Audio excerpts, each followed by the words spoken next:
I think this is the best sounding guitar I've ever played. Straight up. Best sounding guitar I've ever played. I bought a new guitar. This is a Gibson Custom Shop 1956 Les Paul Gold Top reissue with P90s.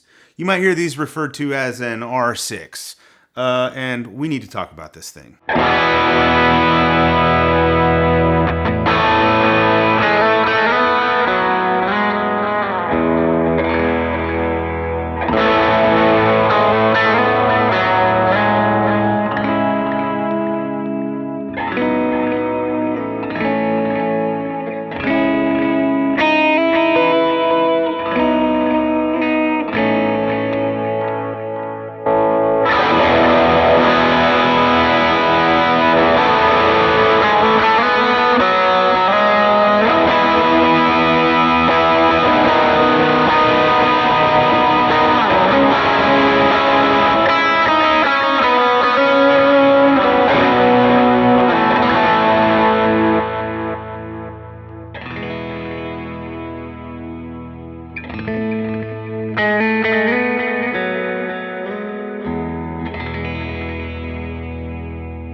So I've always loved the 56 reissue. The 56 reissue being the gold top, Les Paul with P90s, and this style bridge. And the reason I've always loved this guitar is I had a formative guitar experience when I was a younger person. I wasn't a kid, but I was younger. At a Guitar Center in Oklahoma City, Oklahoma. They had the Epiphone 56 reissue gold top, which looks just like this, just has a different headstock. And I was drawn to that thing, and I picked it up, and one of the employees there at Guitar Center was like, I'm about to change this kid's life. And so he goes, come with me. And we went into the expensive guitar and amp room, and it was some sort of a Marshall stack that he plugged me into. I have no idea what it was. I just know that there was like at least one 4x12 speaker and maybe two of them stacked on top of each other with the Marshall head. And he plugged me in and turned it up, and he's like, you need to stand back a little ways. And he I don't know, he'd be like, gird your loins, kid, or prepare yourself, and then play a chord. And I plugged into that thing, and I went like that, and it was, you know that scene in Back to the Future where Marty plays, you know, and the thing, it was like that, except nothing exploded. It was like it blew my hair back, and I was never the same. I was like, that is probably the most amazing, I felt it in my chest, you know? So from that point on, I've always wanted a 56 reissue. I wanted the Epiphone. The Epiphone is a great guitar. Maybe we should review one of those. But I've always wanted the Gibson, just because, you know, it's a Gibson Les Paul. And it's funny, I've never in my life owned a Gibson guitar, ever. I've owned an Epiphone Les Paul before, but I've never owned a Gibson. I've always kind of almost felt, as a guitar player, I felt guilty almost about that, which is a weird thing. You shouldn't feel guilty about not owning a brand of guitar. But I've always thought, I've never owned a Gibson, and I really need to experience a really good one.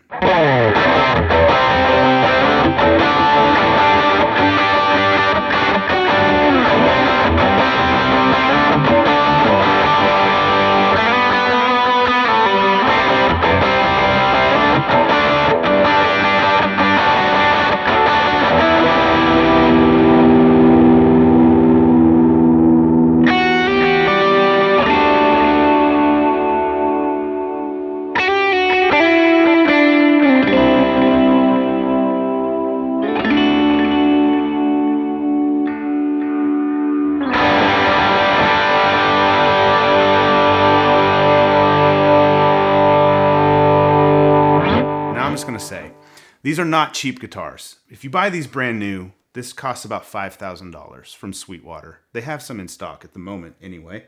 So this is the Custom Shop Gibson stuff, not cheap. Now I bought it used, so if you buy used, you can get them cheaper. But still, this is the most money that I've ever spent on a guitar. It's not the most expensive guitar I have. That would be the McPherson Camriel. But this is the most money I've ever spent on a guitar. I did buy the McPherson, but I didn't spend as much as I spent on this one. So this represents the most I've ever spent on a guitar. One of the most expensive guitars I've ever had. A brand I've never had before, and probably we'll talk about this. Never really bonded with before. And I'll say this about this guitar before we get into like specs and that kind of thing, and why we need to talk about this. This is at least currently today, I think this is the best sounding guitar I've ever played. Straight up. Best sounding guitar I've ever played. And this is a very personal thing. It's very subjective because different players gravitate toward different types of guitars, style guitars, types of pickups, sounds, right? Before this guitar, I would probably say my white MJT Telly with the gold sparkly pickguard is the best sounding guitar that I've ever played. There's something about that guitar I just love. And I'm very much have bonded with that guitar. It's the first really nice electric guitar I ever owned. But this guitar, if I play the Telly and then plug this guitar in, it sounds better. If I play any other guitar I have and then plug this guitar in, to me, it sounds better today. Now tomorrow, that might change. It might be the Fiore, it might be one of the Sheltons, it might be a Jennings, who knows? It might be the Tokai. It could be any of the other PRS guitars that I'm just looking around at guitars that are in the room.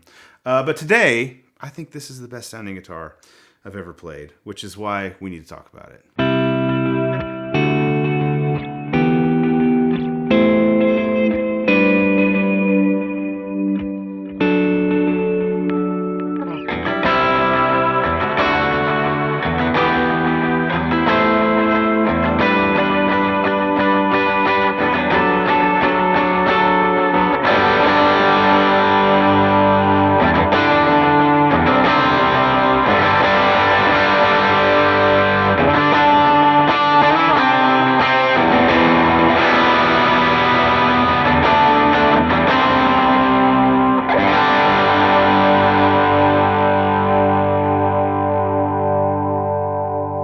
Let's talk specs on this guitar. So this is a Gibson Les Paul. It's probably the most iconic guitar shape in the world besides a Strat.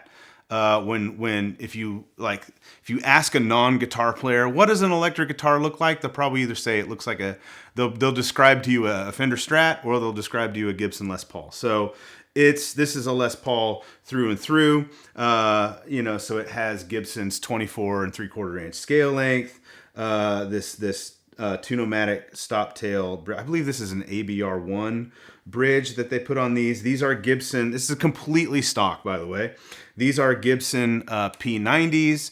I don't even know if these, like, you can buy a I should have done a bit more research, because you can get like a Gibson Les Paul gold top with P90s that's not stupidly expensive for, like, between $2,000 and $2,500. This one is twice that at least. So I don't know if these pickups are different. I think they might be slightly different, but maybe I'll subtitle myself or correct myself. If you know, let us know in the comments. But these are Gibson P90s that go on the reissue custom shops. This is a 2002 custom shop. So it has this 70th anniversary of the Les Paul, not 70th anniversary of Gibson.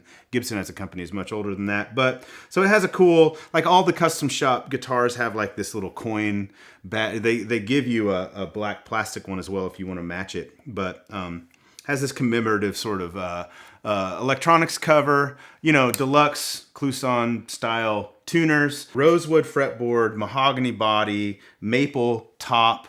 That's painted gold, nitrocellulose finish. Now, as I said, I've never owned a Gibson before. I've never really shopped around that much for Gibsons, so I'm not going to talk about like quality control when it comes to Gibson. From what I understand, the current type of production that's coming out from Gibson is much more consistent than it has been in the future. They actually have lowered their prices, like I think in at least the past 2 or 3 years. Like they've come out with their, the Les Pauls that you can buy. Well, the other body shapes too, but I'm mostly interested in Les Pauls when it comes to Gibsons, because I love, like I told you, I had that experience as a kid with a Les Paul. So, from what I understand, like I said, their quality control has really gotten a lot better.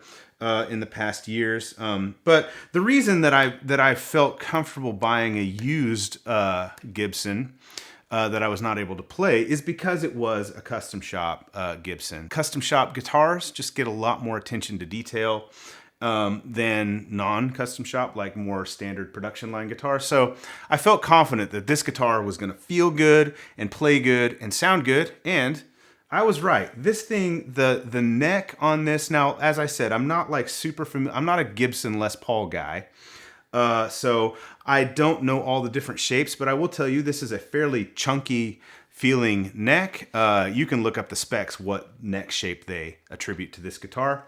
Fairly chunky neck is super comfortable. Everything about this guitar is super comfortable. It's slightly on the heavy side. It's a little under 9 pounds. I shopped around on the used market until I found one that was under 9 pounds because I don't like super heavy guitars. And Gibson Les Pauls can be really heavy. So all in all, just a fantastic feeling, playing, sounding guitar.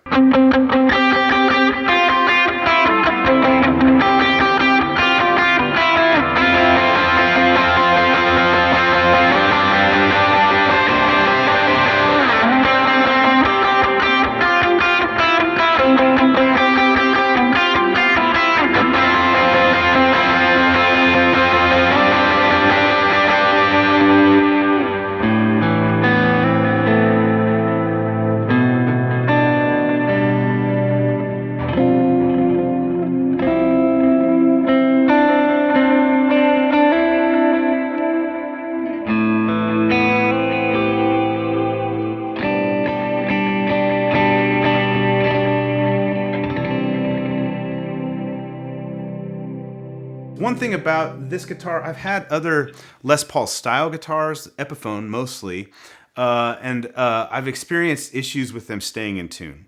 This one, the tuning stability on this guitar seems to be very, very high. So it goes in tune and stays in tune. I do have to tune it more. Like PRS guitars are the cream of the crop when it comes to like perfection, right? A guitar that plays well everywhere, stays in tune, and everything from their SEs all the way up to the super expensive, like a PRS guitar is perfectly made, perfectly stays in tune. I have to tune this guitar more than I do like the 594 that we have, right? But it's not as bad it's not nearly as bad as other Gibson style guitars that I've had in the past. And tuning issues come from the fact that you see how these strings come out of the nut here. The G string and the D string and the G string come out at an angle, right? So they cross over the nut and then they angle up or angle down. That's where you get tuning stability. So really with these type of guitars, the way to keep them in tune is to make sure the nut is very well cut and dressed and the bridge is in really good shape. And if all of that, you want to eliminate friction, right? That's how, and so I will say the Gibson Custom Shop did it right on this guitar. This thing plays and stays in tune and it just sings. So that brings me to my last point about, have I bonded with this guitar or not?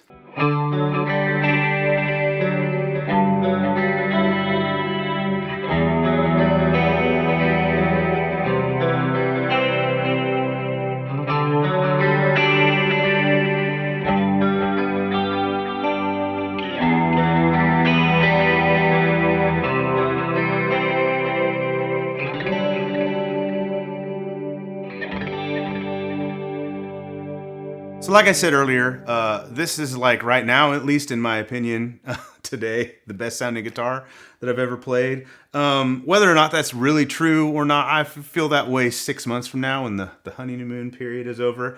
Who knows? Like I said earlier, these things are very subjective and very emotionally charged too. But I really do love the way it sounds. And the reason I feel like I can say that from a more objective standpoint is I don't feel like I've really bonded with this guitar. And so this is kind of the last topic of discussion. Why I said we need to talk about this guitar. This is one of the nicest guitars I've ever played, hands down. The way it feels, plays, sounds, everything. It is like a 10 out of 10, knocks it out of the park in every way.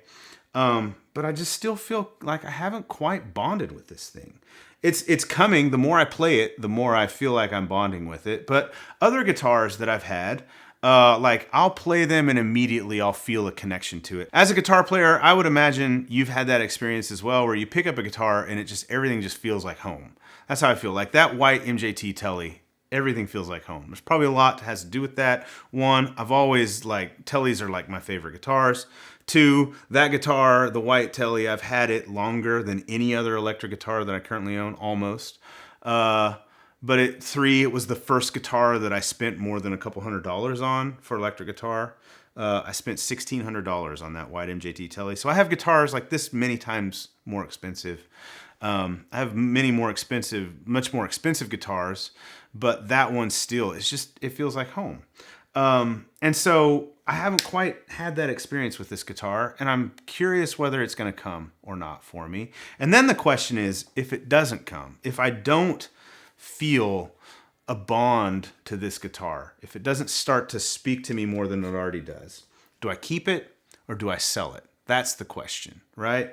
So I want to know how your experiences with guitars are like that. Now, one thing I haven't done is I haven't played this guitar live yet, because since I got it, I've not been scheduled to play electric guitar. So I'm scheduled here in a week or two to play electric guitar. So I'm going to play it live and see how I feel about it then. I love the way the guitar looks is a big thing for me. And I'm certainly drawn to this guitar aesthetically. Like I said, I've always been into Les Pauls, specifically gold tops. Never owned one, but always wanted one. So I finally decided to treat myself. And so now the question is this guitar going to stay around? I suspect it will, because it is a kind of guitar here at Worship Tutorial. I have the Tokai, which is essentially like an exact replica of a Les Paul, although it's not a Gibson. But I don't have any single cut style guitars with P90s, so this checks that box, and they are unique sounding. I don't have any other Gibson guitars, so there's that. And from a content creator standpoint, so I do make guitar related content, so having a Gibson Les Paul is probably an important thing to have, or a P90 guitar for one. But it remains, maybe I'll make a follow-up video in a year if I still have this guitar. Have I bonded with this thing yet? Is it like an all-time keeper? There's Michael Britt is a guitar player for the band Lone Star. He makes Kemper content. Good friend of Jonathan Sullivan, HW over at Tone Junkie. I was watching one of their videos, and Jonathan asked him, Michael, how are all your guitars amazing? Because he was going through Michael's guitars, and they were all just incredible. And Michael Britt said this: you sell the guitars that you like, and you only keep the things that you love, right? So that stuck with me. So I'm kind of in the process of trying to do this. Selling off the stuff I like, keeping only the things that I love. And there's some few caveats with me when it comes to that, as far as the guitars that we have here at Worship Tutorials, because of how we got them. Like a lot of times we will get guitars in exchange for making content, or guitars are given to us for the channel. So ethically, I don't feel like I can sell those guitars. But of the guitars that I have bought, I want to sell the stuff I like and only keep the stuff I love. I want every guitar in this room to be a guitar that I love. So I'm in the process of getting there. And the question is this going to be one of those guitars? I guess you're going to have to stay tuned. But I will say this. This thing sounds, feels, plays amazing. And maybe what it is I'm a Telly guy and a P90 guy, like a traditional P90 guy. So maybe I need a Telly with P90s in it. We'll see, but I think there's something about the Gibson Les Paul. Because I've had different types of pickups in Les Pauls, and they sound different when they get into a Les Paul. There's something about it. They just sound, they're amazing sounding guitars. Anyway, thank you so much for watching this video. Subscribe if you haven't already, and we'll see you in the next one. Bye.